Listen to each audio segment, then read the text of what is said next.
Amazing stories came out from the young people of our state, searching for the history, the cultural history of Gwala. At that point, I had the impression that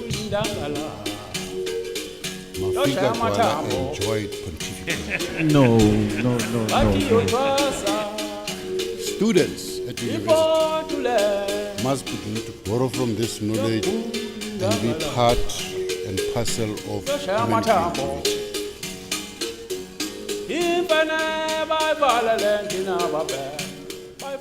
Good evening, friends, members of the Gwala family, comrades.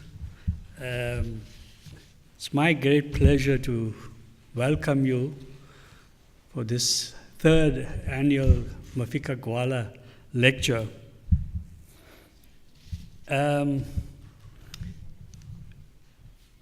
The aim of the lecture series, as some of you might know, it's not just to celebrate the life of Mafika Gwala, but to look at that generation after Sharpeville of writers and intellectuals, workers, and activists who began to look at ways of shifting this debate in South Africa. And as you know, that debate did get shifted. By 1970, you got the emergence of SASO, well, this earlier, and that changed the way we looked at ourselves and how we began to re-identify ourselves. And in that period, you had Mafika Gwala and others who made a huge difference. And so our annual lecture is part of a broader project that we at South African History Online and our partners at the National Institute for Higher Humanities and Social Science and UKZN are all at different stages participating into re-looking at that period, looking at how we as people, and ordinary people at so many different levels, reasserted themselves into history. And in that process, central to that process were the artists, the writers, who gave expression to our desire for freedom, our desire to build a new society, and lots of people in that process paid an enormous debt.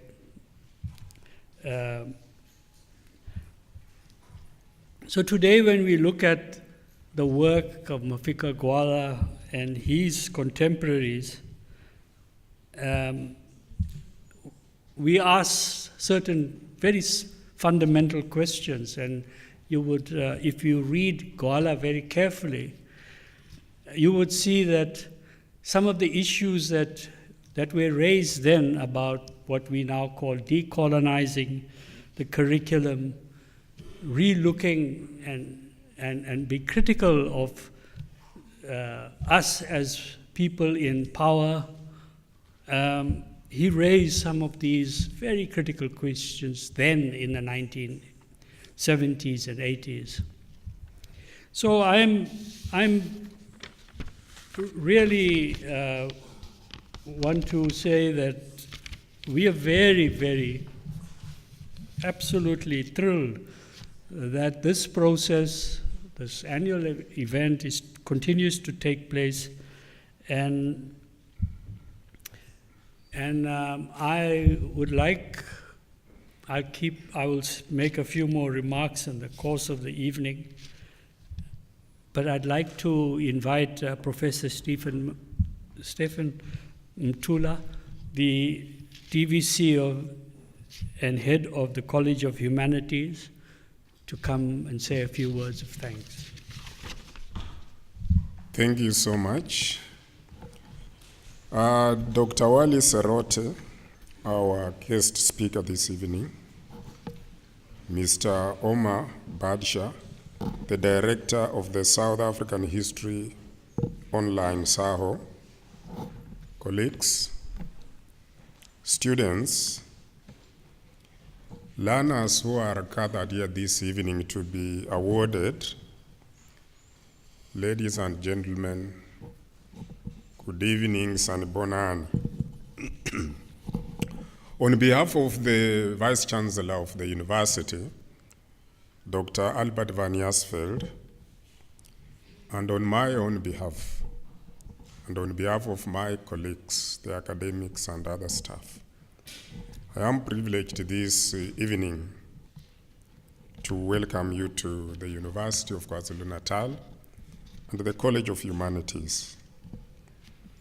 This is our second College of Humanities Transformation Public Lecture Series. But at the same time, it is the third annual Mafika Gwala lecture. And to us, this lecture comes at an opportune time. The university has just launched its strategic plan, 2017-2021. And one of the thrusts of that particular strategic plan is research excellence and transformation. And I'm happy that this particular lecture series is part of a research program led by SAHO to critically evaluate the role of the arts in the struggle against apartheid. I'm also happy that this lecture happens at a time when there is a renaissance that is happening across the world to revitalize the humanities. And I'm happy to note that the issues that are going to be addressed in this particular public lecture do speak directly to what is going on around the world. And I'm happy to have Dr. Wali here, who is a renowned poet and writer, and Omar Badsha. We have just had some discussion, and there are a lot of convergence in terms of things that we can do together to promote the humanities. So this public lecture is jointly organized by the College of Humanities and the South African History Online and the National Institute for Humanities, as Badsha has said already. And the lecture is to be delivered, as I have pointed out, by the renowned South African poet, writer, and activist, Wali Serote. As pointed out, the lecture coincides with the third anniversary of the death of Mafika Gwala, one of the country's leading poet, writer, and activist of the post-Sharperville era, and a leading intellectual of the Black consciousness movement. The lecture series is part of a research program led by SAO, as I have already pointed out, to critically evaluate the role of the arts in the struggle. Gwala's poetry, like that of this year's keynote speaker, Wali Serote, plays an important role in shaping the key debates in the arts from the late 60s. The lecture of this evening is being held against the 40th anniversary of the death in detention of Gwala's friend Steve Bantu Biko. The lecture also includes a prize-giving ceremony to learners who are gathered here, I'm informed, from 12 high schools in Hammersdale Township in KwaZulu-Natal. We are privileged as a university to be associated with the schools because They are our catchment areas from which we get our students, and we are confident that many of you will apply to this university when you have finished to come and continue the journey that we are pursuing. The the lecture promotes the transformative thinking and engages with critical issues of transformation, social justice, and equity. Gwala's poems resonate with the current situation of the country and can influence the young minds to take the country forward. I think at this point in time, I won't go on and on because we want to give our keynote speaker time to be able to elaborate to us what he has up his sleeves. So for this reason, I want to welcome you once again to the university, and we'll ask Omar to come and invite the keynote speaker.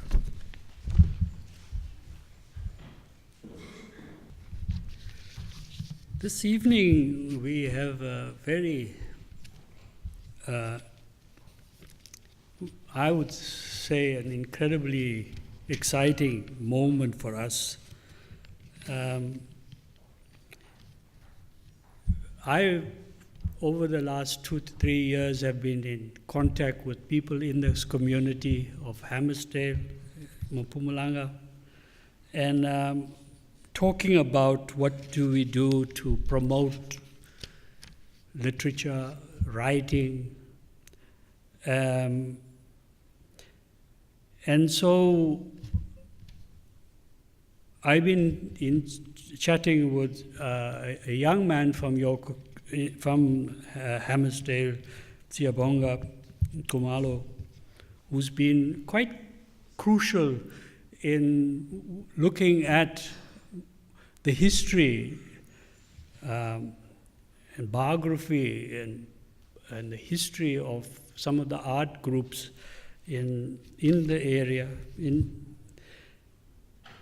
And so about three months back, or just over 3 months, I said to Siabonga, but we're talking about a writer.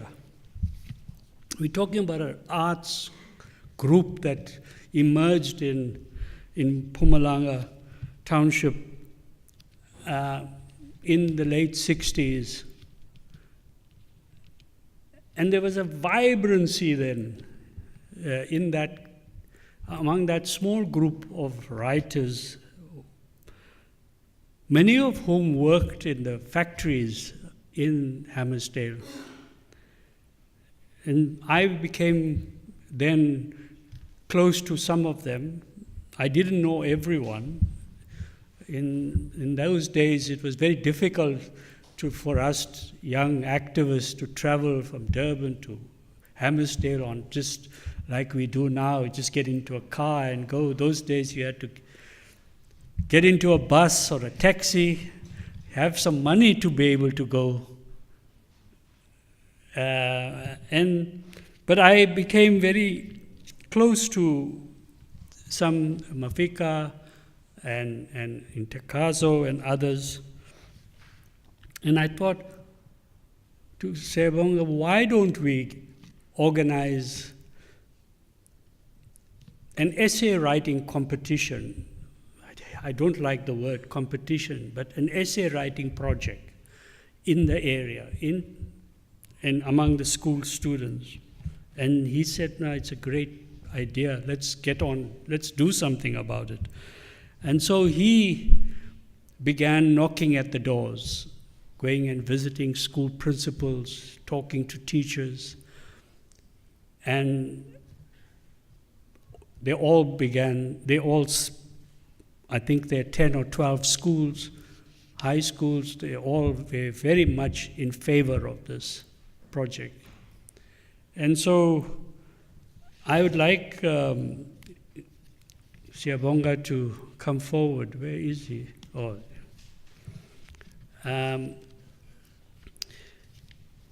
So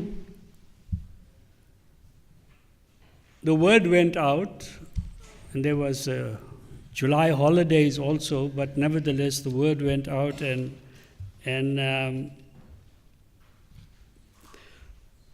I should phone now and then to find out how the competition was going, and slowly we began receiving the essays that people have written. And so then the second thing was, how do we now put together a team of people to evaluate those essays? And so again, Siyabonga put together a team, and this evening we would like to, and I'll leave this to Siyabonga to call those students who were chosen as the sort of best essays to come forward and receive an award. And I'd leave it to him to explain and talk a little bit about that experience. But I am absolutely thrilled. It's small beginnings, absolutely small beginnings. 10 years ago, just over 10 years ago, we started a thing called the Albert Latuli Young Historians Project. I went with this idea to the Department of Education, then the Minister, Kader Asmal, and he was very enthusiastic, and we started the project. Today it's a national project. In fact, they had the award ceremonies over the weekend. And so small beginnings can lead to a very large project if there is the political will by the department to support it. And I am sure from the reports I've got that the department in KwaZulu-Natal is very supportive of this initiative, and hopefully it will grow. So I want to leave the rest of the evenings, this particular section of the program, to the man who actually did all the work. Give him a big hand, ladies and gentlemen.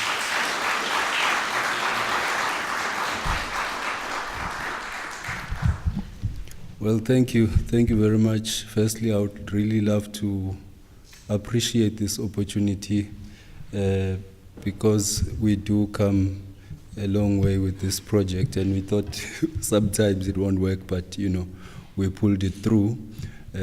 Amazing stories came out from the young people of Hammersdale, high school students who went around searching for the history, the cultural history of Mpumalanga, and they came up with amazing stories. And it was very hard to choose, who will be receiving first position, second position, and so on. It's not really a competition. We are here to recognize their passion for writing and their dedication. And we really appreciate also the work that's been done by the teachers from the high schools in Hammersdale, the work that's been done by principals, and there are accomplices here who are friends who've also surely been part of this initiative, supporting, making sure that they accompany their friends to the museum in Hammersdale to get knowledge. And we appreciate that, and I think that is what this project is trying to do, to really encourage that culture of doing research, writing, understanding our cultural history.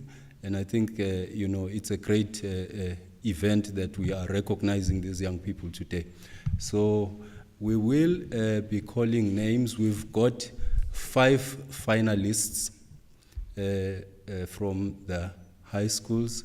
It is 3 high schools where these finalists come from. So we've got 2 from one high school, from a senior primary school, I must say that, because we are taking from grade 8 to grade 12. So senior primary schools, we had people entering the competition from there.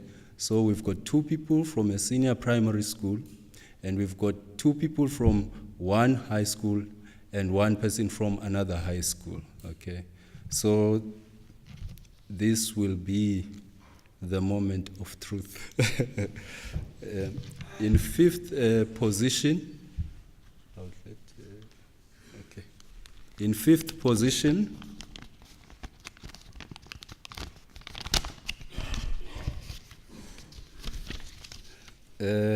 ladies and gentlemen, essay topic, the biography of Solomon Blaki, grade 9 learner, Ingede Senior Primary School, Sbahle Dlangisa.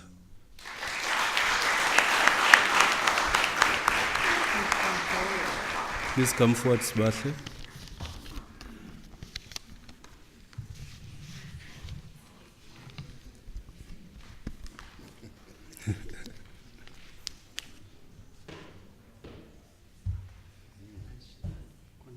Congratulations, Sibahle.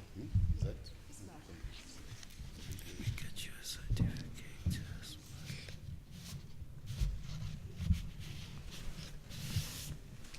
There you go. Thank you. Well done. Well done.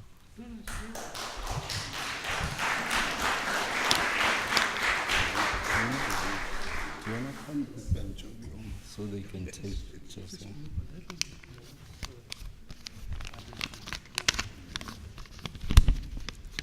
And on fourth position, ladies and gentlemen, essay topic, King Goodwill Zwelitinga Peguzulu, a grade 11 learner from Ugusa Senior Secondary School, Stembile Promise Jeza. Please come forward.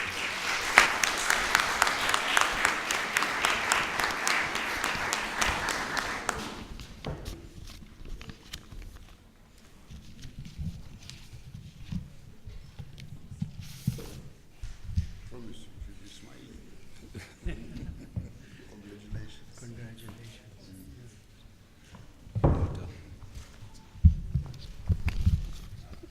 Right, on third position, ladies and gentlemen, essay topic, the biography of Makolega Matthews Meiwa, who's one of our stalwarts and leaders from Hammersday, grade 9, Ingede Senior Primary School, Annelisiwe Dladla. Please come forward.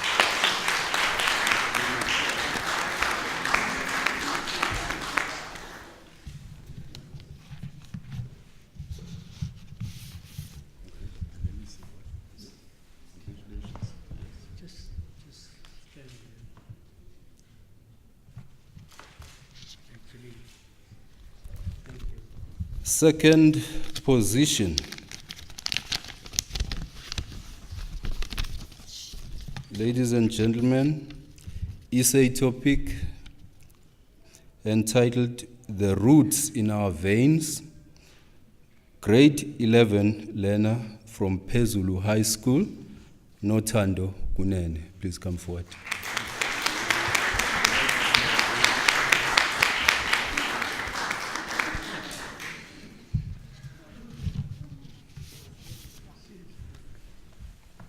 That's a difficult subject. Congratulations.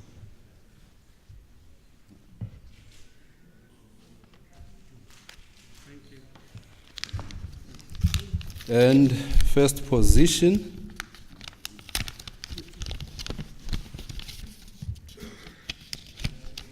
ladies and gentlemen, essay topic, the biography of Ntuthuko Macbeth Sibaya, one of our soccer heroes from Hammersday, grade 11, Ugusa Senior Secondary School, Sfiso Buthelezi. Please come forward.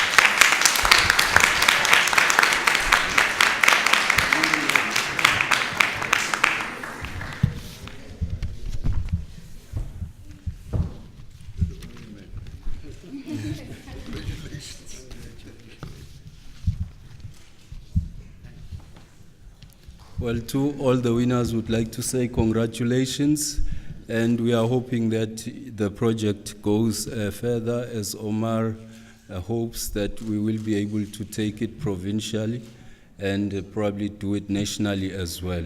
So thank you very much to our entrants, and once again, thank you to the teachers, to the schools, and would like to thank also the circuit manager of Mpumalanga, Mr. Mngoma, who assisted us a lot with this project. And thank you. I think we should just give them a round of applause. I know Siyabonga is nervous, so he forgot to say that the first prize is a cash prize of 3,000 rands.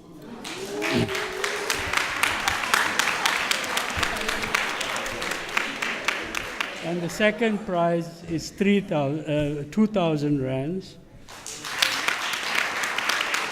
And the third one is 1,000 rands. And I hope that this will help you buy a lot more books. And hopefully next year we will try and find sponsors to make sure that not just 5 but 10 finalists are given something or other. The others have got all of them have got certificates, but as I said, it's a small beginning, a way of acknowledging the work that these young people have put into this project, and we hopefully will make larger number of people next year. Thank you very much, all of you, and we should see you again next year. No? Thank you. Oh, you want?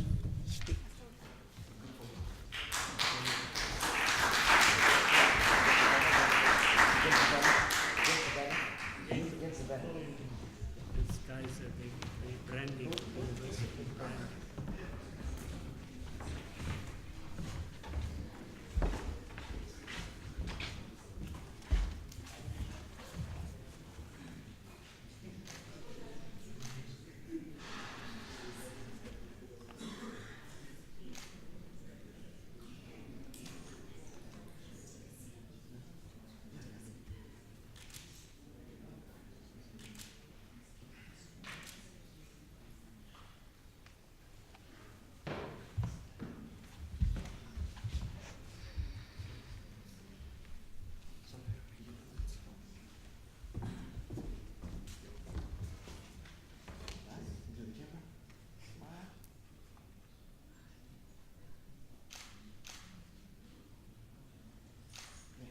Thank you. Thank you.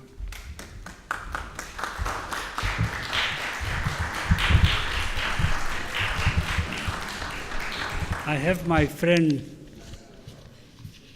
Professor Zazi Lamini, to come forward, give us a short musical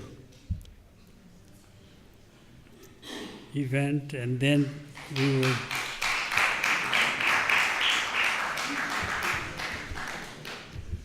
Zazi is a member of a group of musicians that we at South African History Online have been very fortunate to work with. A group of South African musicians, jazz and indigenous instruments that they use, and they have a partnership with a group of musicians from India. And this partnership, they meet once a year and put together a concert. They're called the Insurrectionists Ensemble. The first year was against the backdrop of Maracana and events in India and elsewhere in the world. And so this Insurrection Ensemble has been meeting. And this year was the third CD that they produced, third performance.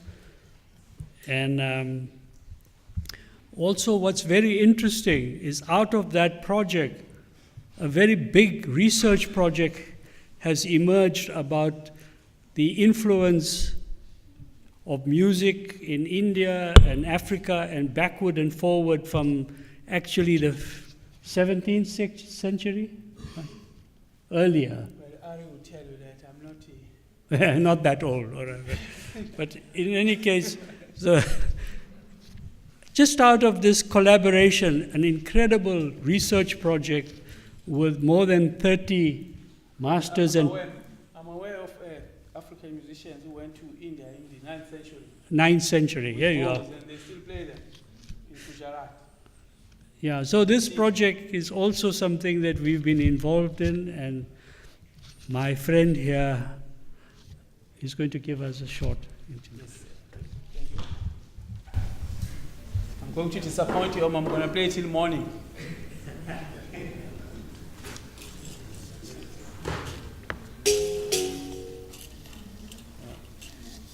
Thank you, ladies and gentlemen. Maybe I should just say a few words in terms of how I happen to be playing a bow. An instrument that when I was born, it wasn't there to be seen. It wasn't there to be seen, and I only saw it in a book at Standard 3 called Ezezwe Nezalo. It was a social studies book. One half of it was history, and the other was like economics, and some section had, something about Africans, what they do. They play xylophone. There was a picture of a xylophone, picture of this, and there was a picture of a medicine man with a horn standing over a patient, sucking the spirit out of the man. And until I went to a university where I started starting engineering at Fort Hare, didn't work out. Started medicine, didn't work out. And then I remember that at home, all we did was play music since I was, and that's how I got saved. And I got attracted. Then my curiosity was rekindled. Okay, here's a piano, here's saxophones, here's everything. But I remember seeing these instruments as being those of the band. And so I started to acquaint myself with them, and bear in mind that there was no culture, visible culture, of how these instruments, what they should say to people. So my recourse was to look at children's repertoires, which are closer to what I think is, is the source, of traditions for those of us who've been, kind of separated, from the umbilical cord of continuity with knowledges that could guide us forward. But here's I've played just one song that I remember. I was born in Tututu, in Mzimba, mission station, and we were not allowed to sing same song as the people who were barbarians, because they went to school. So they had their functions and they sang songs. But those, unfortunately, are the songs that relate so well to the old instruments. So I remember some of them. One song which was sung by young men, especially in the morning when they come from their dances with sticks.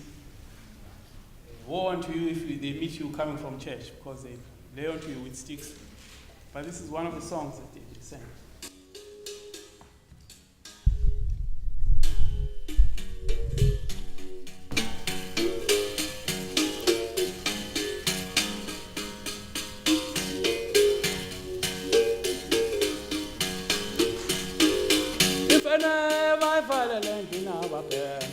Mafika mathongwane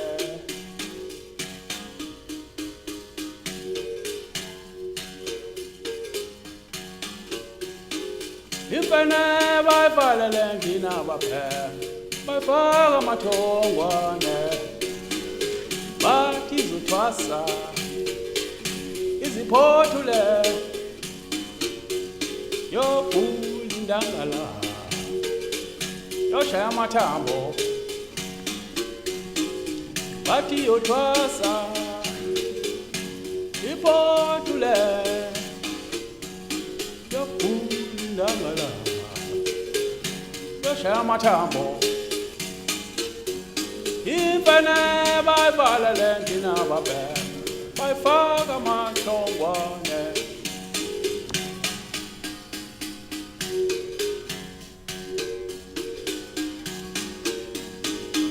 Impene bayivalele ndinabafem bayifaka amathongwane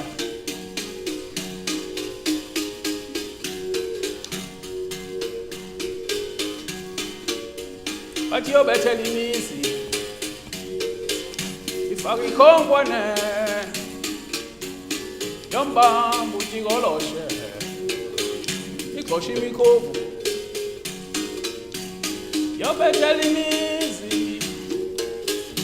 ifaka ikhonkwane yombamba ujikoloshe igxosha imikhovu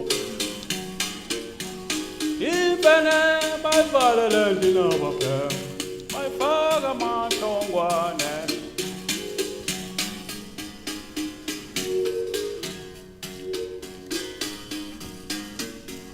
impene bayivalele ndinabafem bayifaka amathongwane.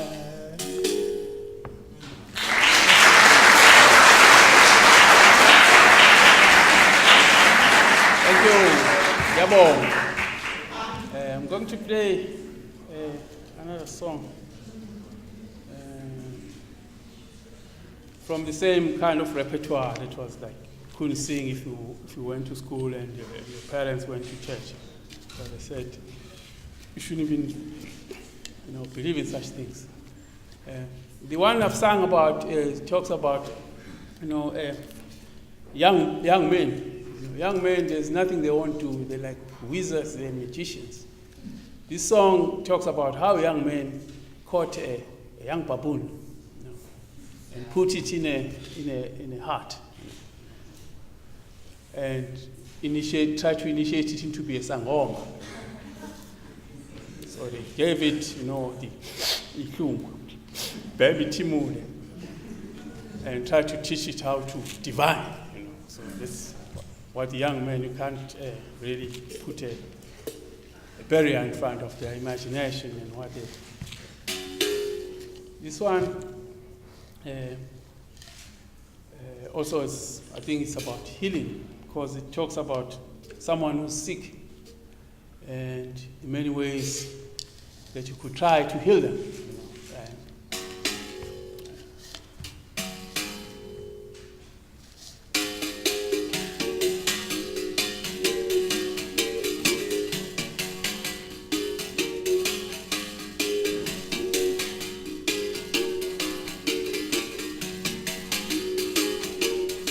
Dabeleni buzem topem nisonisizenyama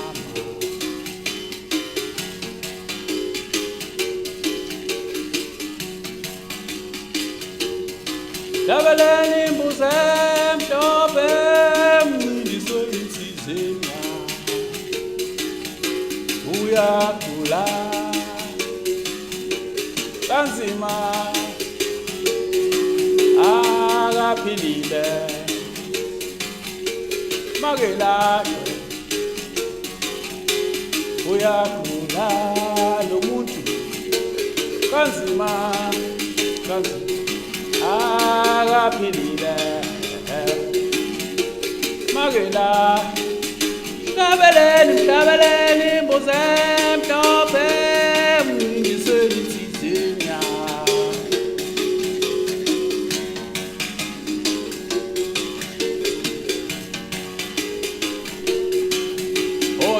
Sayoni udlisiwe sithi sangoma wequmeka athi abanye udlisiwe akaphalaze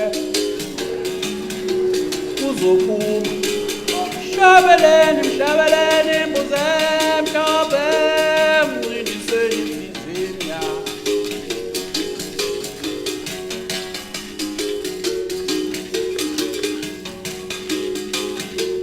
mhlabeleni mbuze mhlophe ngiselizinya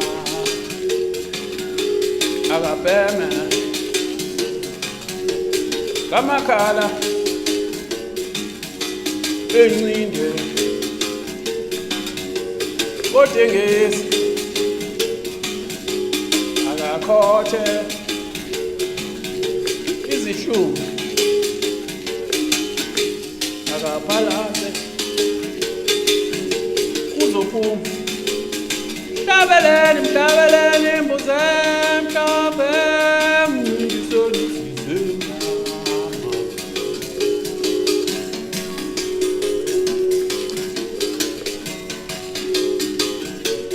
mhlabeleni imbuzi emhlophe ngisonisize mama.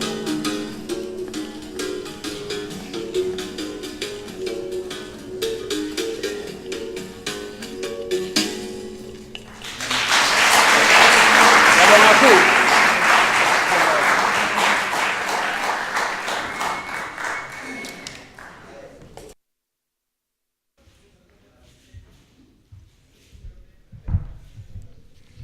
Well, the magic by a very humble,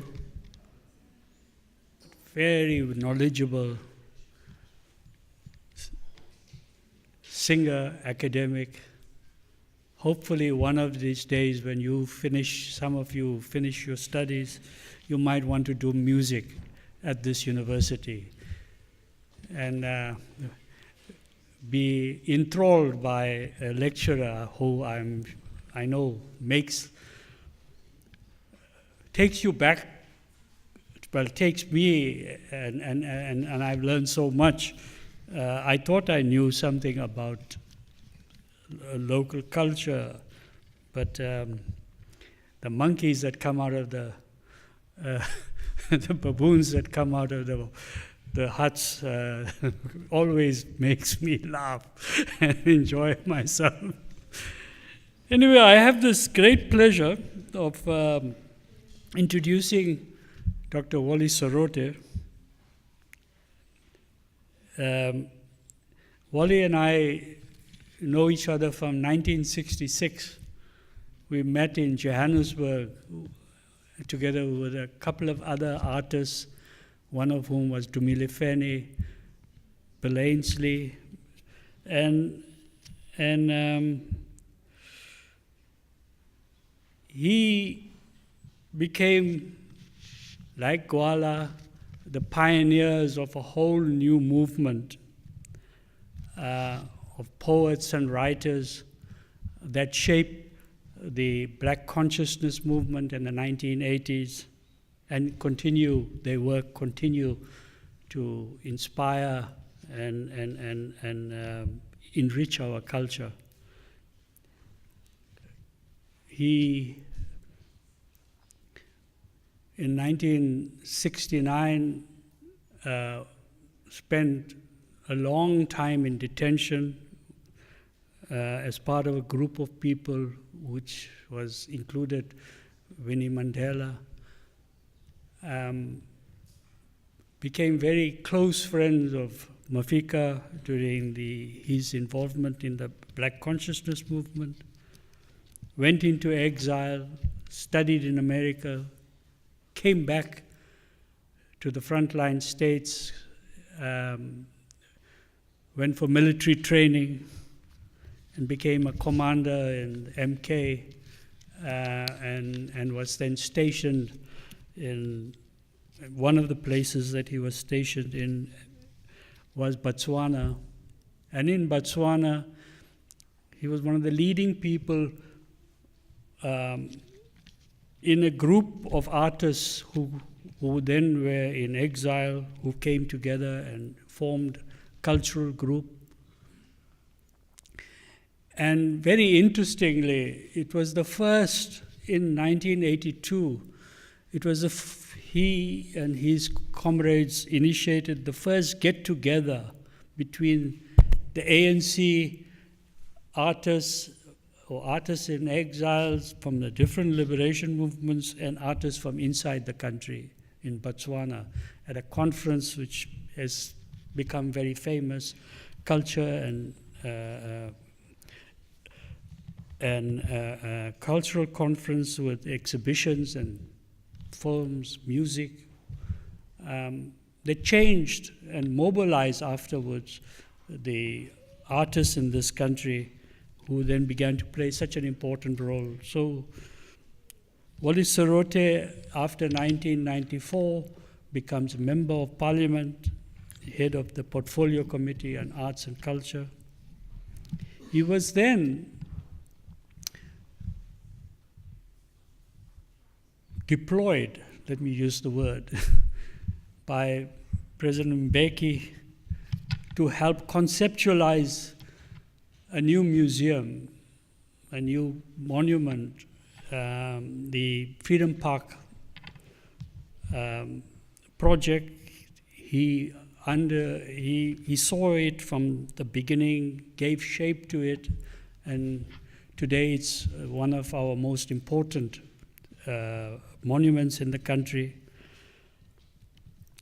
And so he's played such an important role in the cultural life of this country.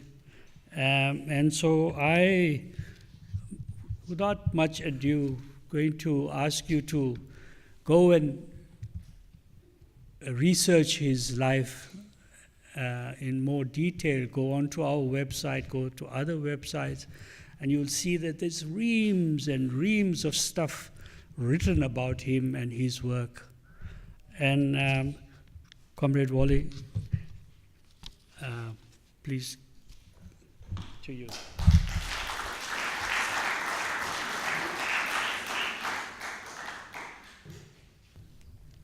Professor Stephen Mutula, Comrade Omar Bacha, esteemed ladies and gentlemen, students, because I've come to talk about a man of culture, I thought I should share with you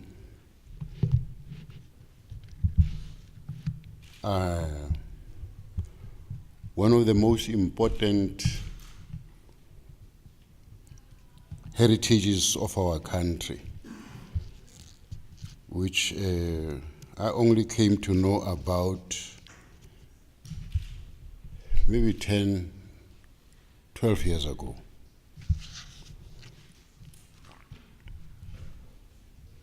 That we're the only country in the world, South Africa, which has the evidence that life on Earth is 5 billion years old. Now, the first time I heard that, I thought the person who was saying that had made a mistake. He wanted to say 5,000. But he then repeated it and said 5 billion years old. And when eventually I absorbed it, read about it, and even talked to one of the outstanding South African academics, Professor Philip Tobias, he also confirmed this. Now, I am raising this thing today because when I heard it, I wondered, what is it that I should do so that I understand what this means?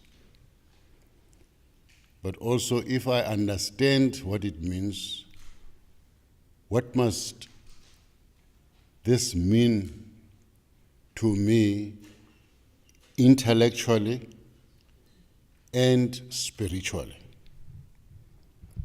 The reason I was posing all of these questions to myself after I came across this knowledge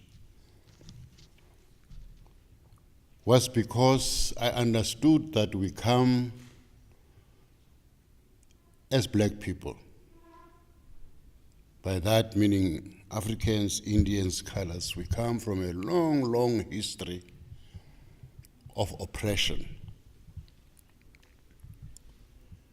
of being downtrodden, of living lives which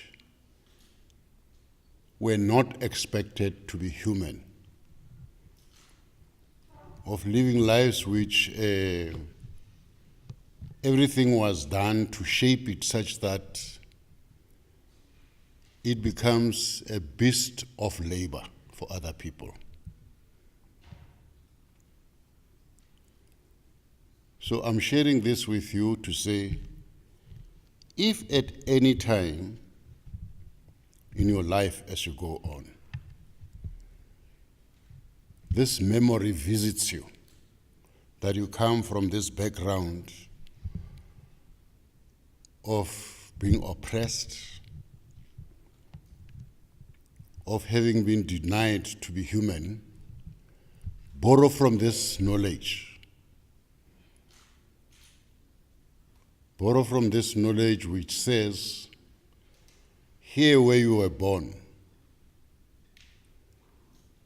you have the first heritage of human beings. You have the first culture, you have the first knowledge, you are the oldest memory. And find a manner to shape that such that it assists you to stand firm on your feet, and be part and parcel of human creativity. I wanted to talk like this today, the 5th of October, the 68th birthday of one of very outstanding activist and intellectual of our country, Mafika Pascal Gwala.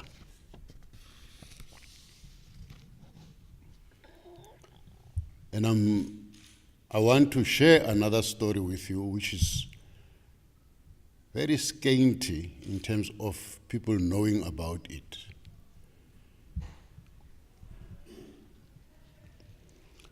That 492 years ago, in 1492, more than that actually,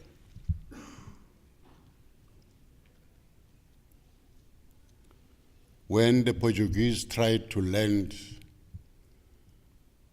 in the Western Cape,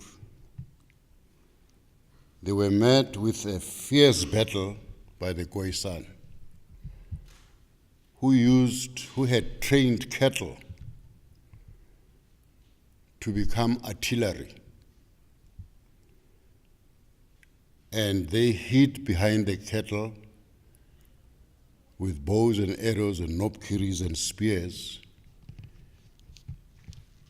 And in terms of the parlance of that time, they defeated one of the outstanding armies of Europe, the Portuguese army. The admiral who was the commander then ordered the soldiers to turn back and head on to Lisbon, which they did.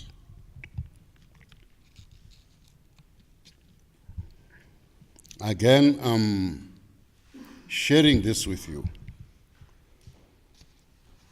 to say no matter the challenges that we can face as a people, inside us we have the possibility and ability to overcome those things. We must be able to think like that. That is because as I stand here on the birthday of Mafika Gwala, today, the whole day, I was wondering what kind of conversations would I be having with him today.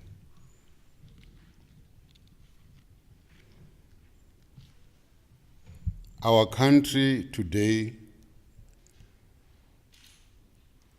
is in serious trouble.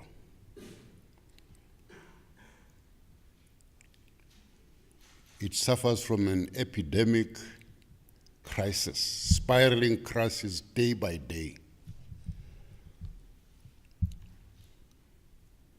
Professor Tobias wrote a book called The Past. And in that book, he made me ask a question to him. I said to him, why is it that at all times when I read your book and other books that you've written, you are researching black people? And he said it is because black people are the first people in the world.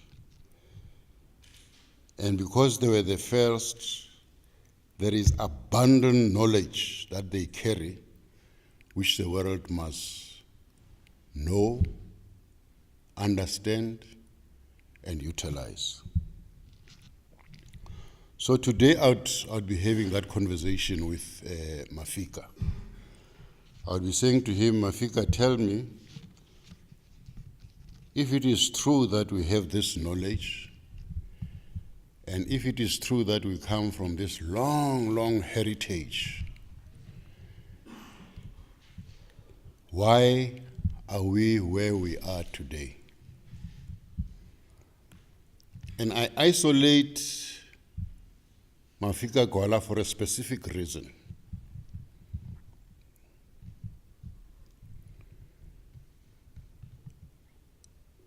The first reason is that Mafika understood very well what it means and meant that he came from the background of a people who were oppressed.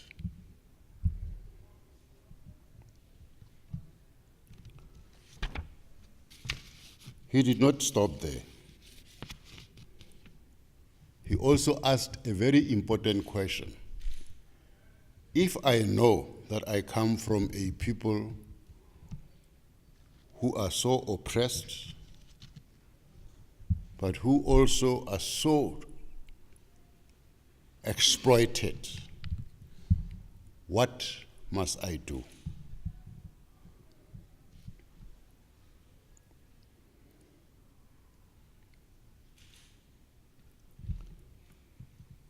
He asked that question. And many times when we were together, crisscrossing this country, wanting to understand why are things the way they are in this country. And when I say that, I mean that it was a time when the apartheid system was very well oiled and very, very functional and very effective, meaning it had beaten the people of this country almost to submission, almost.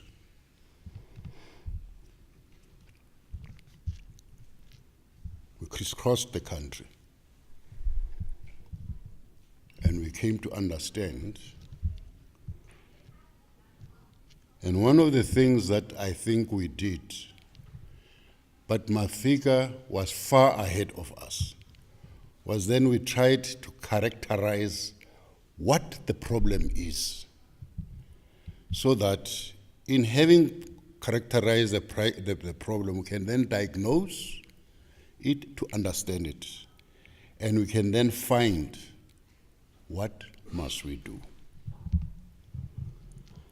And when Omar asked me to come and talk to about this, our friend, this was the top thing that came to my mind, that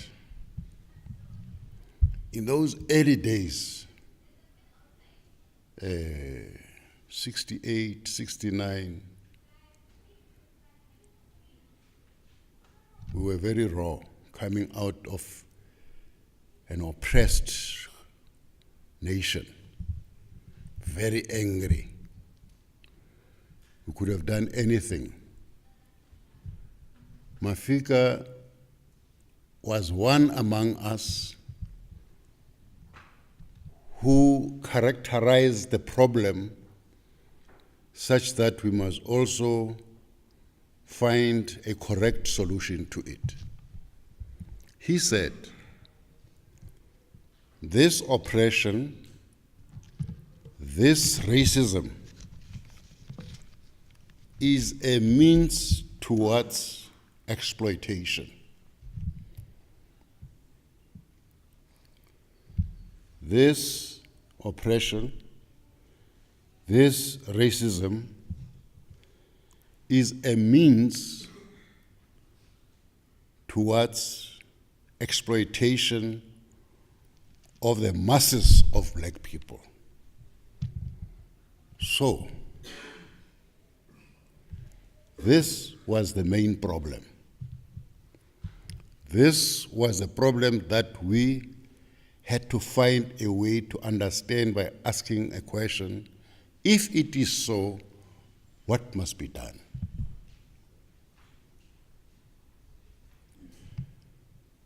At that point, I had the impression that Mafika Gwala enjoyed pontificating. I did not understand why we could not arrive at saying we are an oppressed people, we must fight and kill all the white people.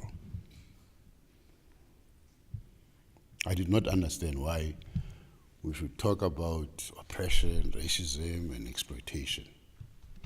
In other words, Mafika was much more advanced.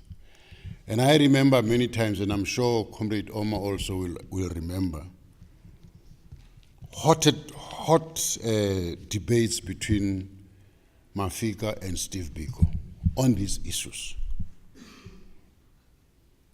As we searched and said, what must we do to overcome this life of being a people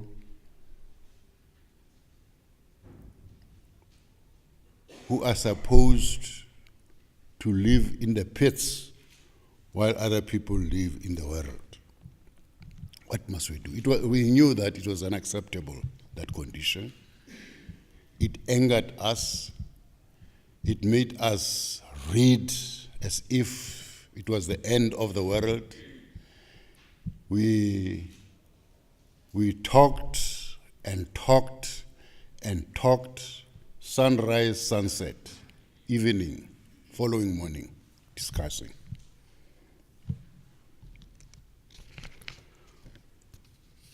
So that's a theme, the first theme that I wanted to talk about, Mafika Gwala. His ability to rise out of oppression, his ability to become an activist,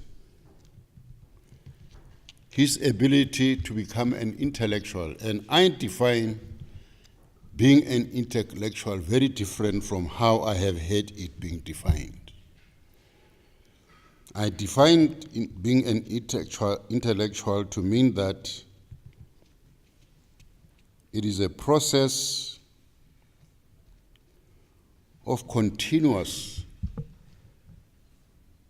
search and seeking of knowledge for a specific purpose of ensuring that where you live, the environment where you live is livable,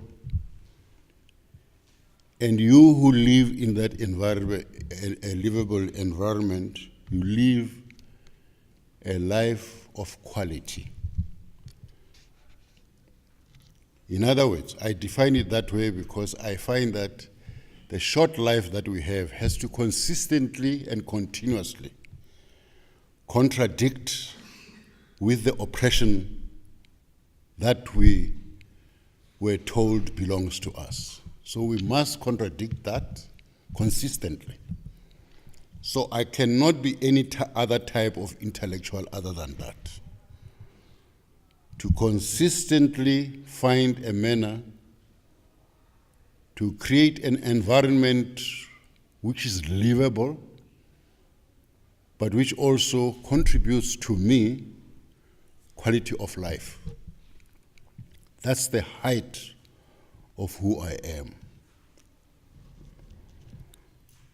If I look at a time when we lived and we were preparing ourselves for the greatest war of our lives against apartheid, and if I remember some of the discussions that we held, I was forever fascinated by Mafika because he always came with very fresh, very, very fresh thinking.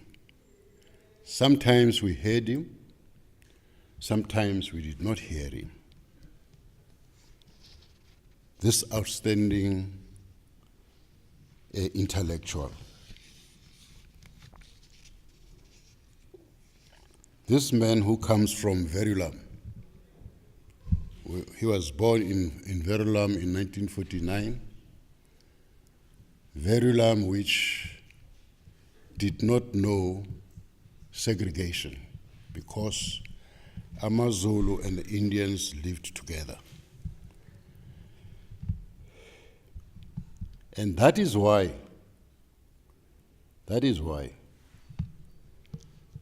Pascal, when we're talking about blank consciousness, he consistently talked about non-racialism. And at that time, it was an extremely foreign concept to us because we started our definition from our skin and from there wanted to formulate processes for war. Non-racialism, specifically mentioned in that context in that time, seemed like a very difficult concept to engage, but eventually we engaged it. At that time, I suspected this man, Mafika, who comes from Hammersdale, must be hearing these concepts about oppression and racism are a means for exploitation, non-racialism, the aspiration to enter the same space with workers, the aspiration to enter into debate with the ordinary people.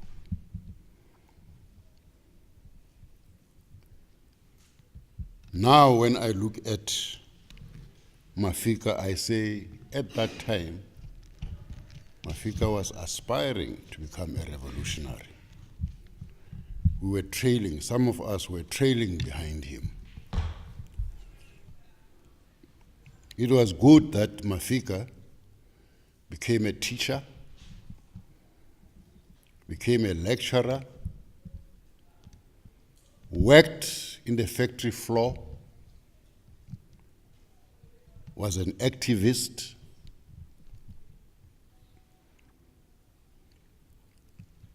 and eventually studied and received a master in philosophy, in politics. Here is a man who had the ability to nurture himself to be rounded up and live above the context of oppression and become an ox of the people. As we said at that time, we had a program called An Ox for the People to Ride, all the poets, as we congregated. There were poets from Soweto, there were poets from Alexandra, there were poets from Cape Town, here Mandla Langa, Mafika, Gwala, and others. There were poets from what you now call Limpopo. So today I want to say, one of the reasons which I must really congratulate Comrade Omar for organizing like this is that occasions like this give us the opportunity to correct the distortions of history, which emanate from ignorance at a certain point, but which also emanate from an intention. If you read about us, those of us who were in the Black Consciousness movement, many poets upon whom the Black Consciousness movement anchored culturally. And we were poets who knew that we must give voice to the voiceless people of our country. We were not Soweto poets. If you read about us throughout, I'm sure if you went into the library here, and if you went into the English department, you'll hear they call us that we were Soweto poets. We were not Soweto poets. We were South African poets who were revolting. So I'm saying, as you hear me speak, I'm also committed to wanting to correct either deliberate or non-deliberate distortions of history about us. And we must use occasions like this to do that.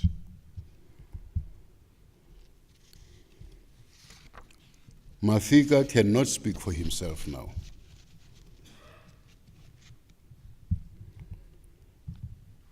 Those who were there when he passed put him in his little wooden box, closed it and put it in a hole. So he cannot talk for himself. So those of us who mount platforms like this, I hope, must talk as I try to talk. First, to assert. That's why I started where I started. First, to assert our humanness.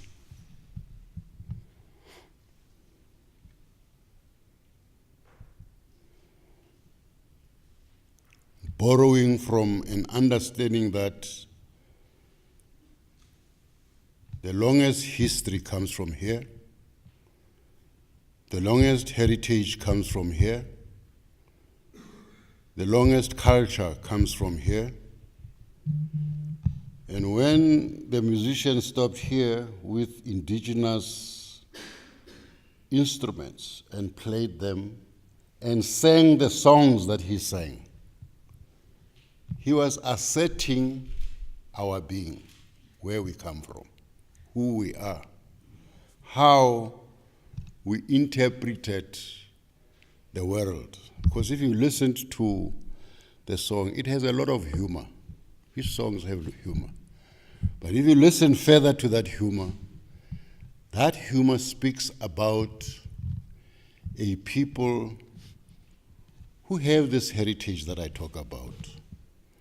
They may seem that they take a monkey, they put it in a house, and they say, become a sangoma.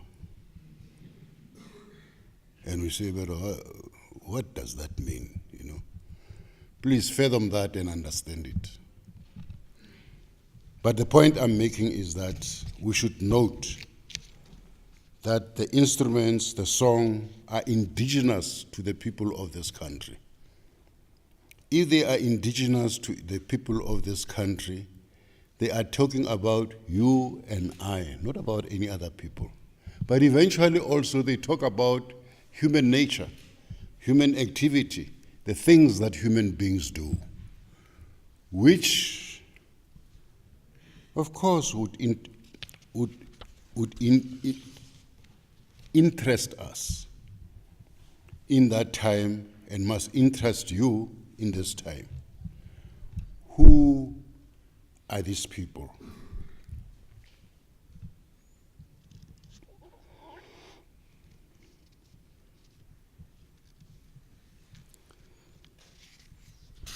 when I say who are these people, I also ask myself another question.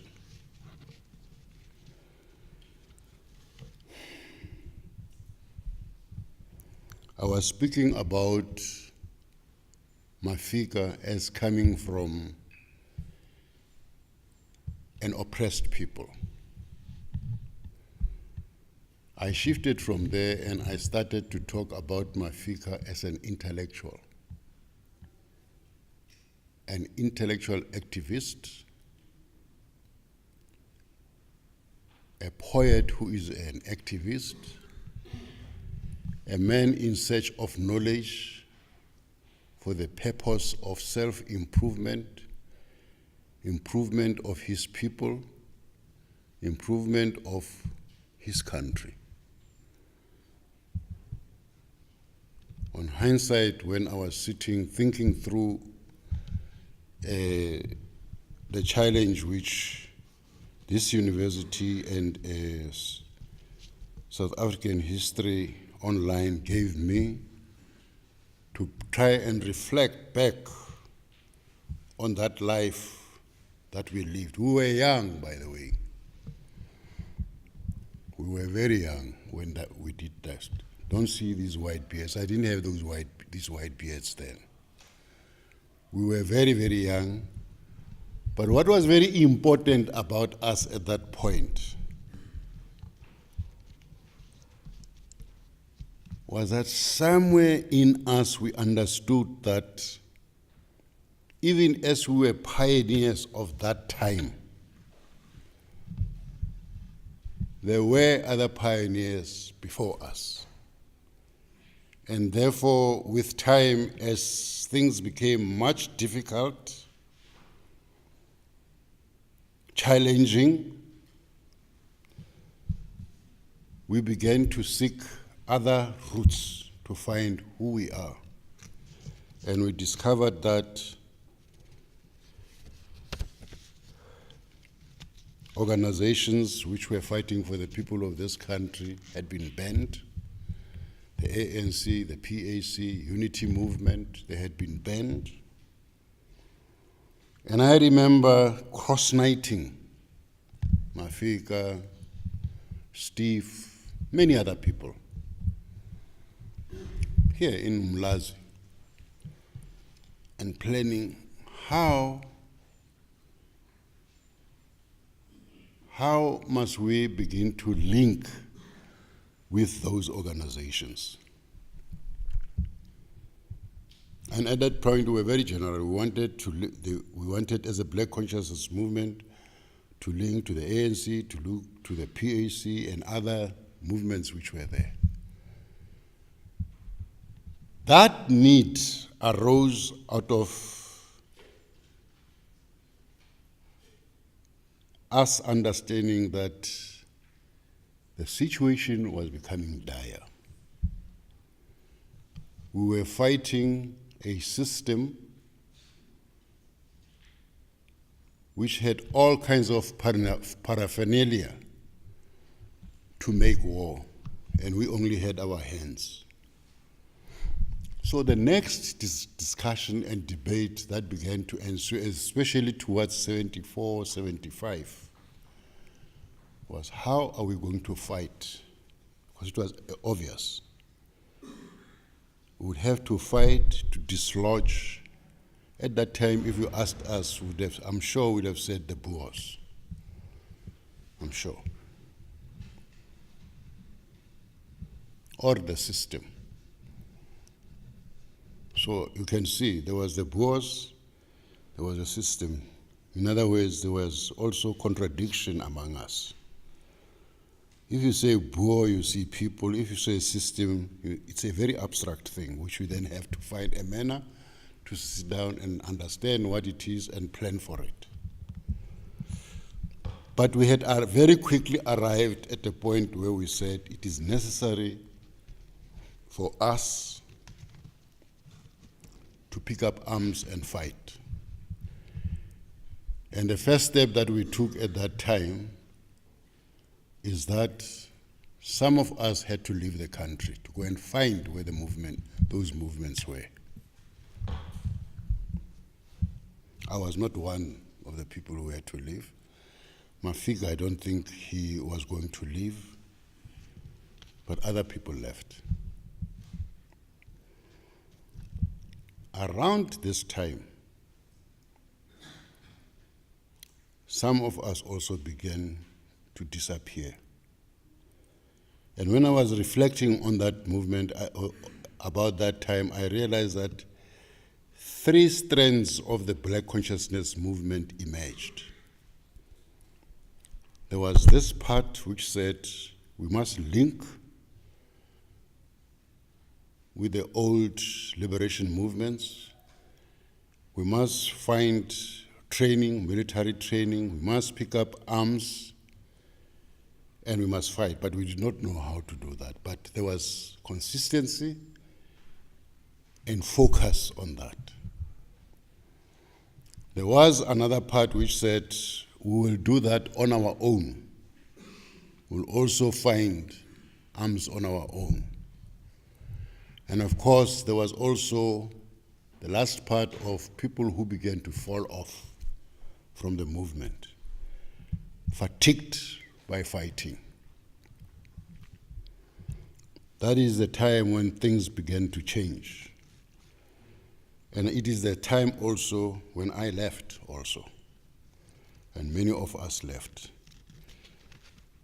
But I'm saying all of this to try and get to the third theme of my discussion, what I'm raising here.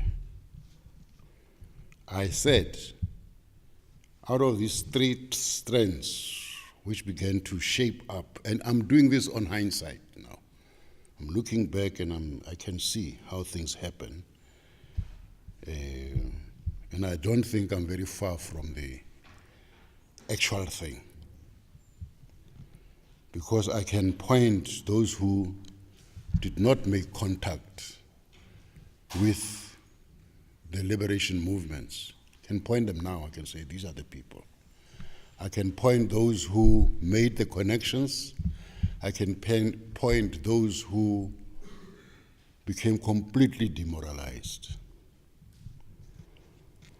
I do not know what happened to Mafika then. As I stand here, the last time I saw Mafika was around 80-something in London. I'd left the base where I was working as an MK cadre, Botswana. Botswana had expelled me out of their country, and I was now working for the ANC in London. And one day, Mafika was looking for me, and there he was. And Mafika had been doing research in Manchester. There is a book which comes out of that called Musho, Zulu Praise Poems, is that? Yeah. I was extremely fascinated by this thinking of Mafika. He was working with somebody called Liz Garner, who at that time was teaching at SOAS. And you could see that they were very focused on this thing. And I remember discussing it with Mafika. Now there's a young woman who came up here who has a very fascinating title.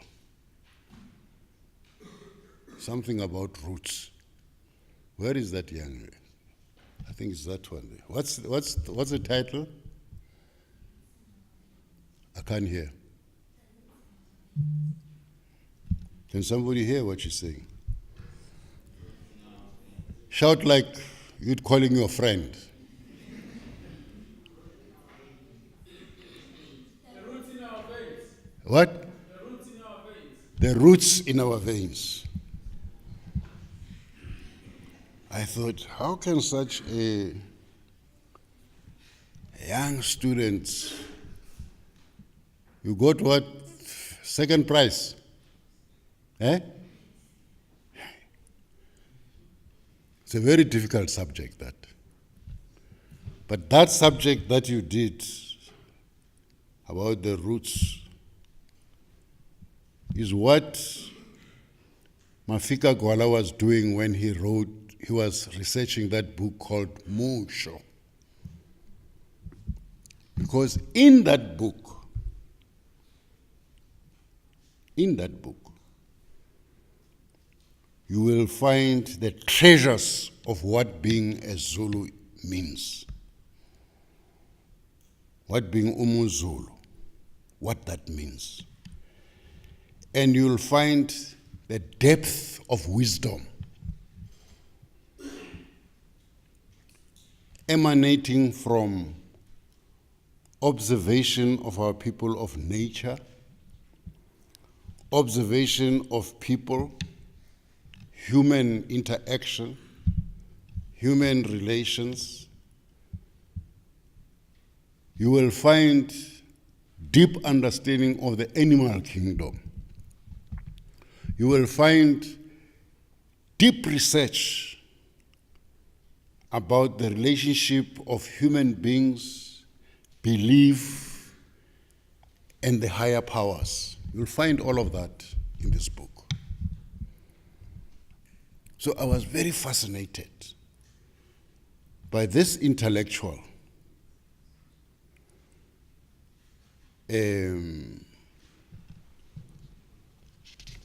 This intellectual who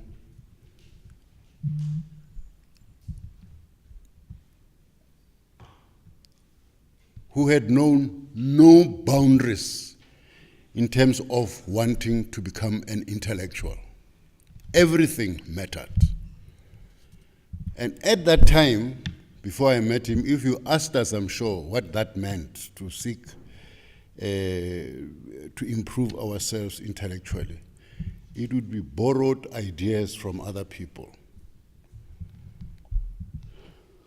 Mafika Gwala had made an absolute U-turn and said, I come from a people who are part and parcel of the oldest things of this earth, and therefore I must know who I am once more. I never saw Mafika until one day when I got a message from people who had been at his funeral. He had passed. He had been put in his wooden box, and he has been put in a hole, and soil was piled on him.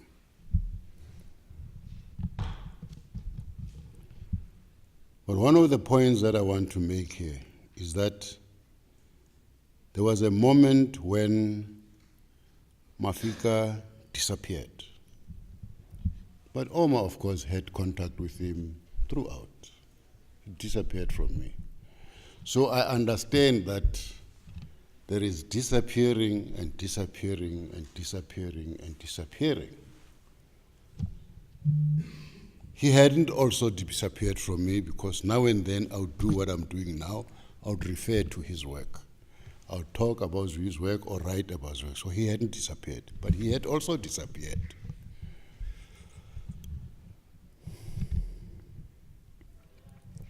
That, I feel, indicts me. But that also indicts this nation.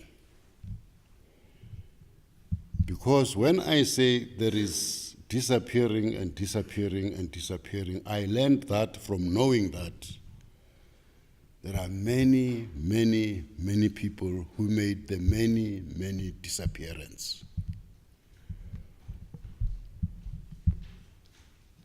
I suspect that Mafika, at a certain time, needed our help, and we did not give him the help. And when you need help from other people, it is because you can no longer help yourself.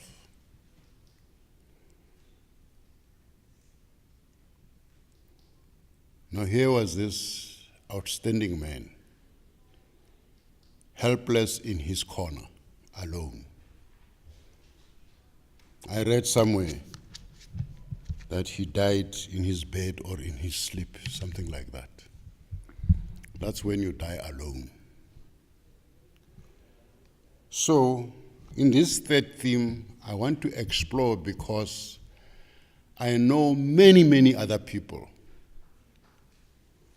with whom I lived, like I lived with Mafika, who disappeared in the disappearing and disappearing and disappearing, whose back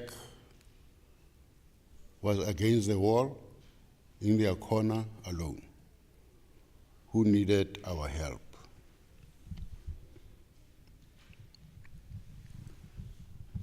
And this, for me, talks to the issue of one of the milestones of struggle when we came back into the country, the Truth and Reconciliation Commission. We defined the Truth and Reconciliation Commission to mean reconciliation between black and white. No. Or we defined it to mean that we must give perpetrators, people who are killing people, a platform, give them a platform to speak the truth and get amnesty. That's fine, but that should not have been how we defined, the only way to define reconciliation.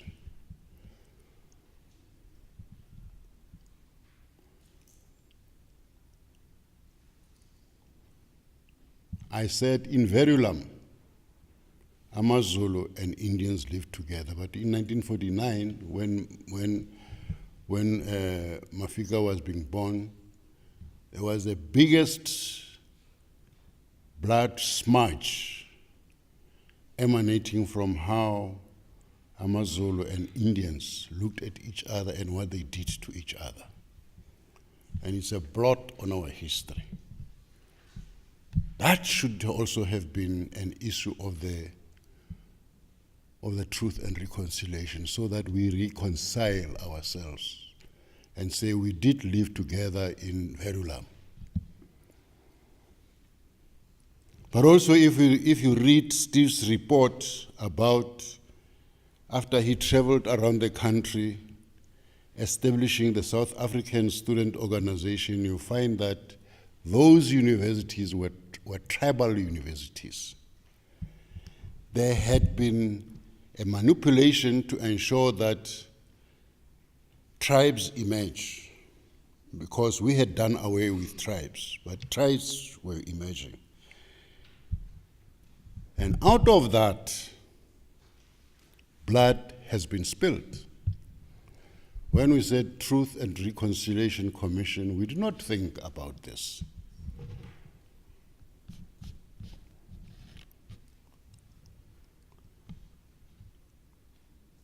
Professor was telling me that in this university,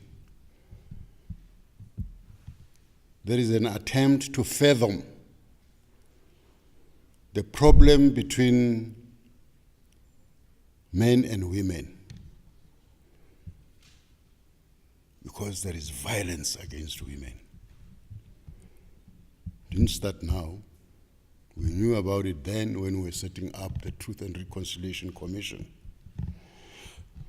We could have said and done that. But also, I'm talking to this about Mafika. I describe him as having been in a corner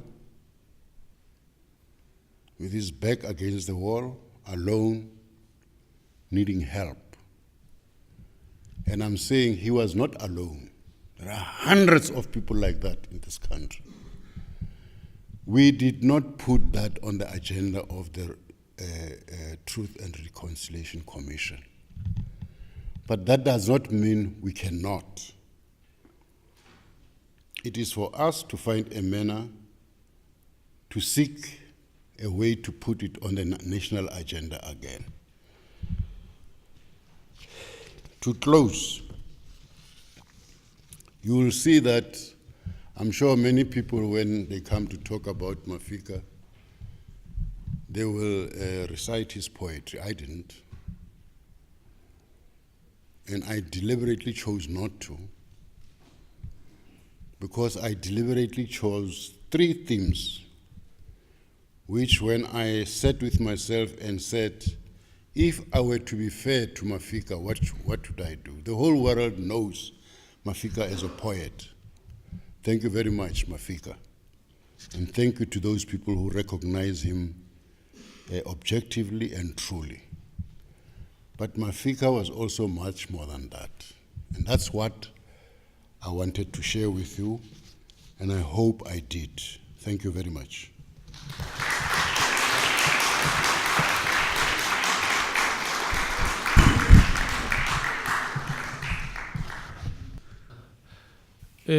Thanks for the lecture. So towards your closing, you are speaking of reconciliation, and what I'm getting is that you are saying reconciliation in our country was not handled well. Firstly. Secondly, you are saying it was not handled completely. Now, if you go back into the history of our country, you find that there was trade, there was economic activity, and post-colonization, there was also a certain type of economic activity. Do you think there was any reconciliation of those two? And if there was not, what impact does it have on the country today? Thank you. You and I know nothing was touched about that. First thing is the question of economy as addressed in the Constitution. We could have addressed the issue of land in a certain manner rather than the way we have addressed it. You go to the Constitution does state that we can seize land and use it for people.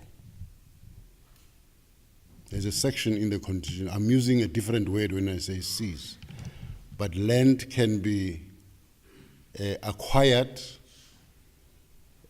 without compensation to anybody. I'm not saying land can be taken from people.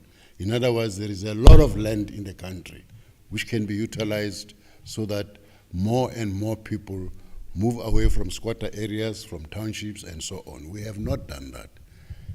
And I'm raising the question of land in that manner in the sense that it is a means of production which addresses economic issues also.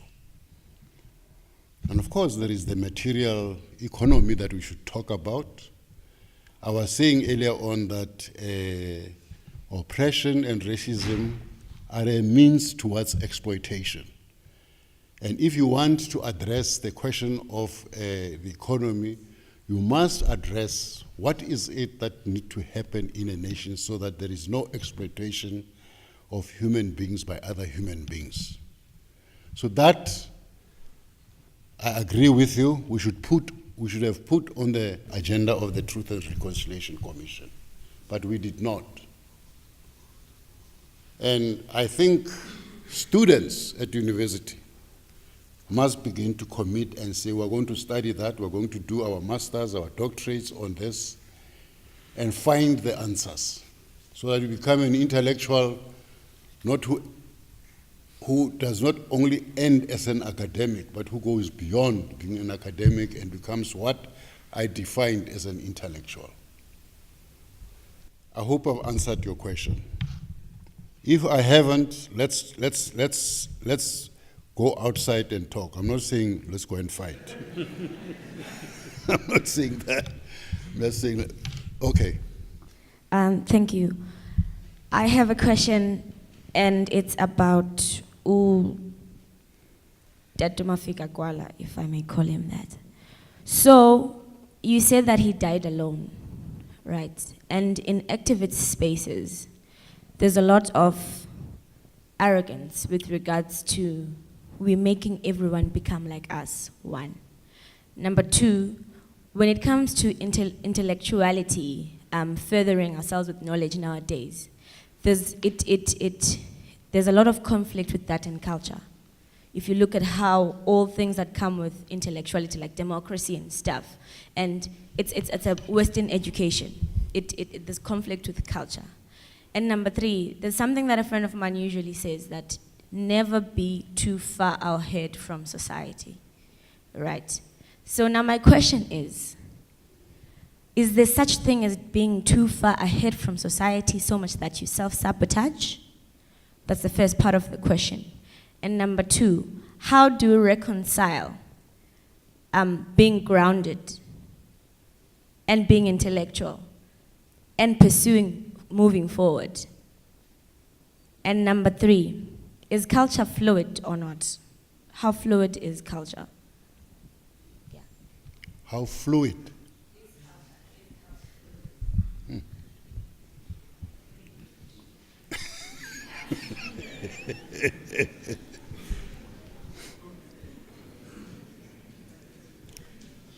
Let me answer the last question first. Because my understanding of what culture is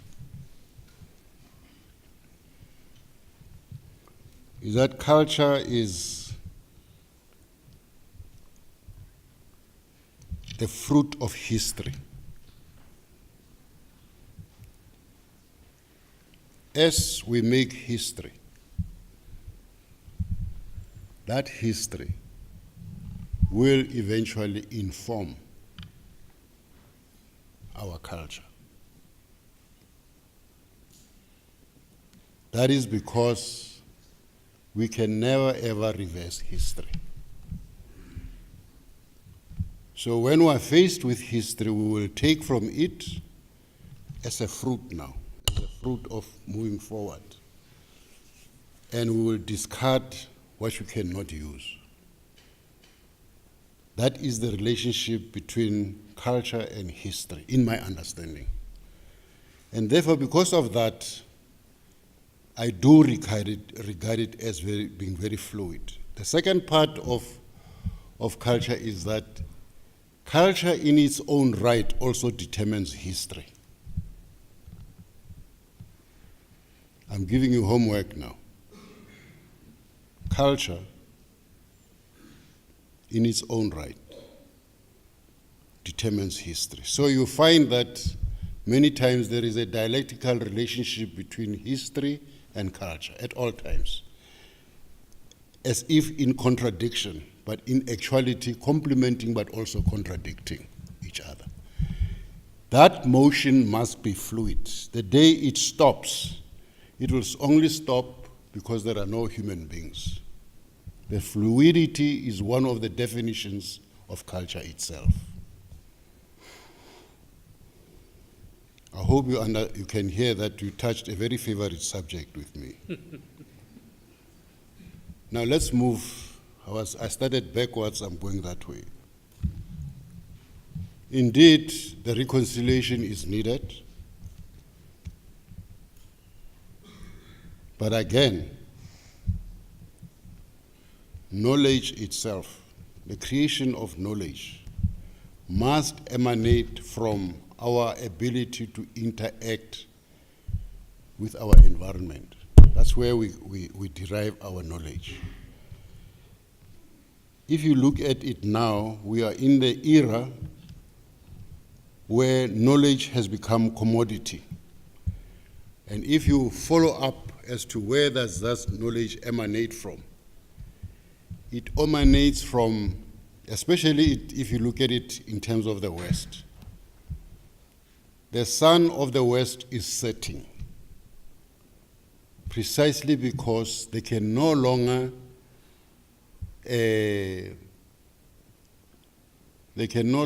acquire knowledge from interacting with the environment. And when I say environment, I define it very broadly. But that ability to acquire knowledge and where knowledge still exists, which needs to be fathomed, is what they called the third world.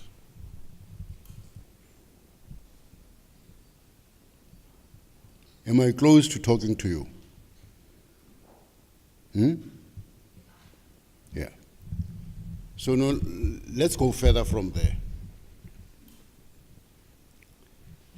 At the point at which knowledge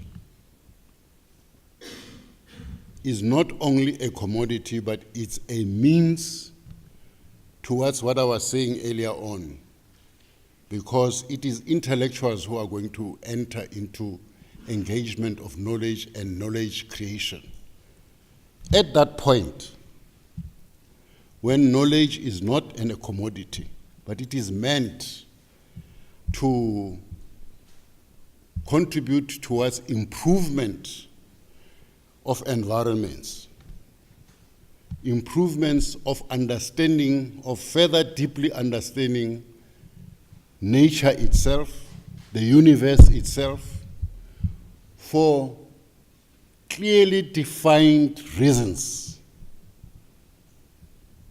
When I say that, I'm contradicting the contradiction of knowledge for its sake, or knowledge as a commodity. I would align myself with the position of knowledge with a clearly defined objective.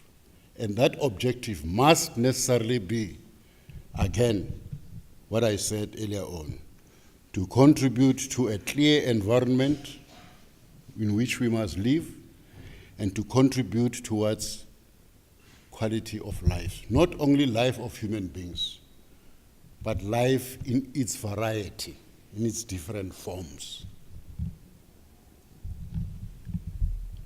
I say that knowledge exists in the so-called third world because the evidence of that is there must be a reason why the diversity of animals still resides on the African continent. It is because of the manner in which we created knowledge to subsist with our environment, the animals.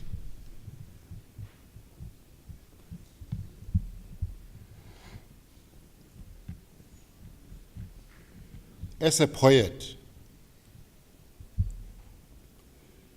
he lived among many poets. He was not alone. As an intellectual, he lived among many, many other intellectuals. There was a whole student body, national in character, in which he lived. But also, if you study Mafika, you'll realize that Mafika was a man of the people. He could not have been alone. So, of course, your question stands. What killed Mafika then? And that is why I take it to the Truth and Reconciliation Commission. Because I know many, many other Mafikas who died like that. And there must be a reason which we, you and I, must fathom and understand. He was not alone. And it is not because he was too advanced. There were other people who were much more advanced than him in the time that he lived. For instance, when he came to London, when he was doing his book, we put him in contact with many other people in a meeting. And he must have sensed at that time that there was still a lot that he must do to catch up. He must have, because there were other people there who were quite advanced in their mind because of what they'd been exposed to. I don't want to mystify Mafika's death. I suspect I know why.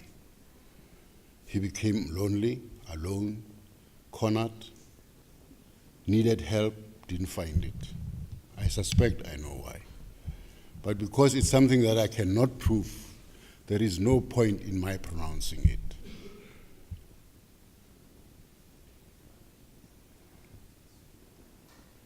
Is that fair to you? No. We're going to dinner. Let's talk at dinner then. Thank you.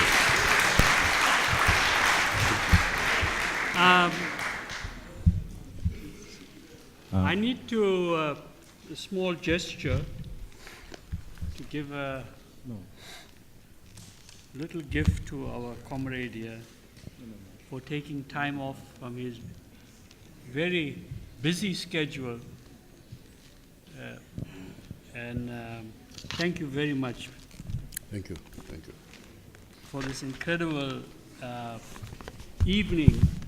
And I want to invite you to go out into the area on that side, where there's going to be some meals. And but before I do that, I just want to thank the university and the colleagues who worked with me and Siyabonga to put this evening's event together. I want to thank our guest here. Excuse me. And Excuse me. There were thank two you, questions. all of you, for making this a very successful Excuse evening. me. Sorry, but there were two questions. Yes. A quick question. I have to apologize to keep everyone waiting. That hourly, I have been following your writings for a couple of years, and I think it is your words that to heal is to heal in the manner that you heal. To heal Yeah. Can't hear. is to heal. We can't hear from here. Can we talk outside? No. Unless what they are agreeing.